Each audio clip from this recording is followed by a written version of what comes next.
সকল খামারি ভাইয়েরা, দেখেন আমার এক ভাই, সে দুটো গরু নতুন হাট থেকে নিয়ে আসছে।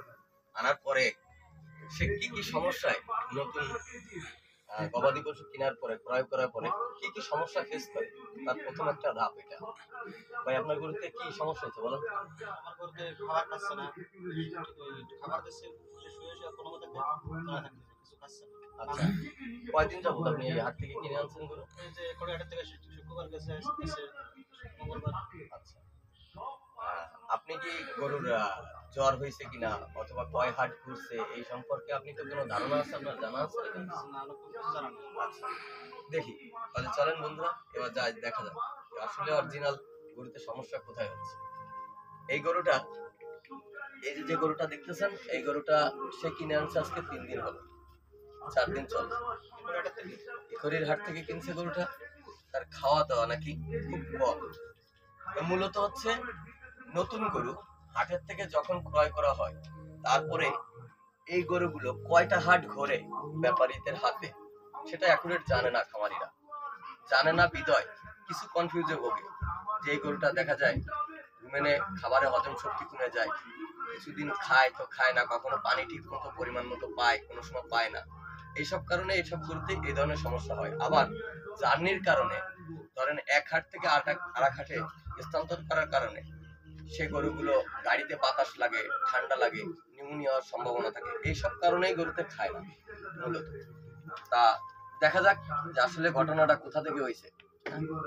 আচ্ছা চলেন, প্রথমে আমরা এই গরুটার গোবর থেকে তার পিএসটা মেপে নেব।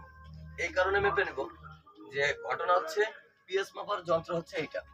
দেখেন, আপনি একটা গবাদি পশুতে যখন ট্রিটমেন্টে যাবেন, তখন ওই গবাদি প্রাণীর পেটের ভিতরে রুমেনটা কতটুকু কাজ করছে, তার পিএস কতটুকু আছে, এটা অ্যাকুরেট জানার জন্য এই মিটারটা দিয়ে আপনি পিএসটা মাপতে পারবেন।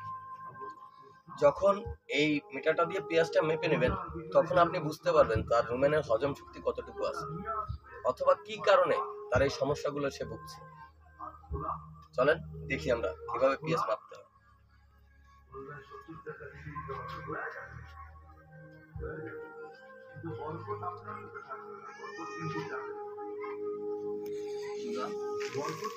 একটু দেখান, এদিকে দেখান ভাই, এদিকে আসো ভাই, একটু দেখাও, একটু উঁচু করে দেখাও পিএসটা কিভাবে মাপতে হয়।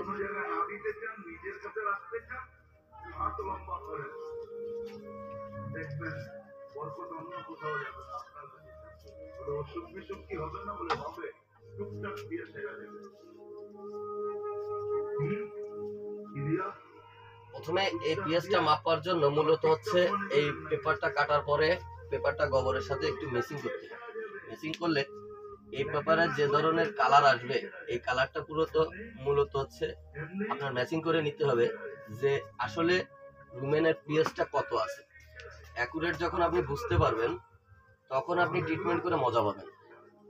যেমন মানুষের ট্রিটমেন্টের ক্ষেত্রে নানান ধরনের টেস্ট করা লাগে, সেই টেস্টের ক্ষেত্রে এটা গবাদি প্রাণীর ক্ষেত্রে এটা খুব প্রয়োজন।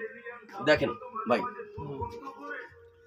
আপনার প্রথম কালারের সাথে মিশছে না, দ্বিতীয় কালারের সাথে মিশছে না, তৃতীয় কালারের সাথে মিশছে না, চতুর্থ কালারের সাথে মিশছে না, পঞ্চম কালারের সাথে মিশছে না, ষষ্ঠ কালারের সাথে মিশছে সপ্তম কালারের সাথে মিশছে না, অষ্টম কালারের সাথে মিশছে না, মিশিনি।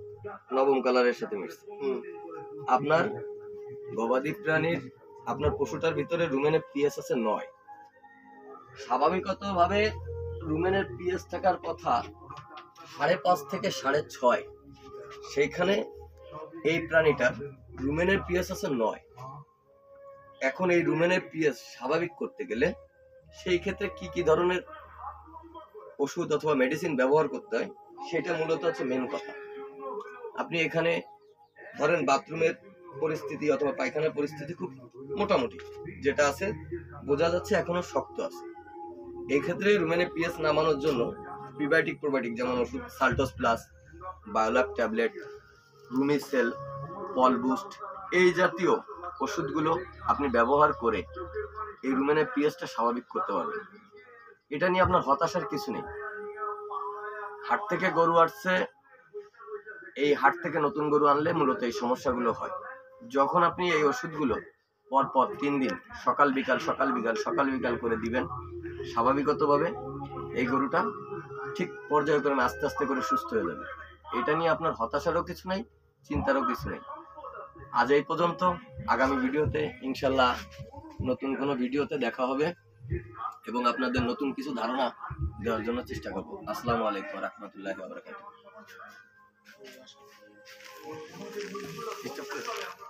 স্টপ করে দাও।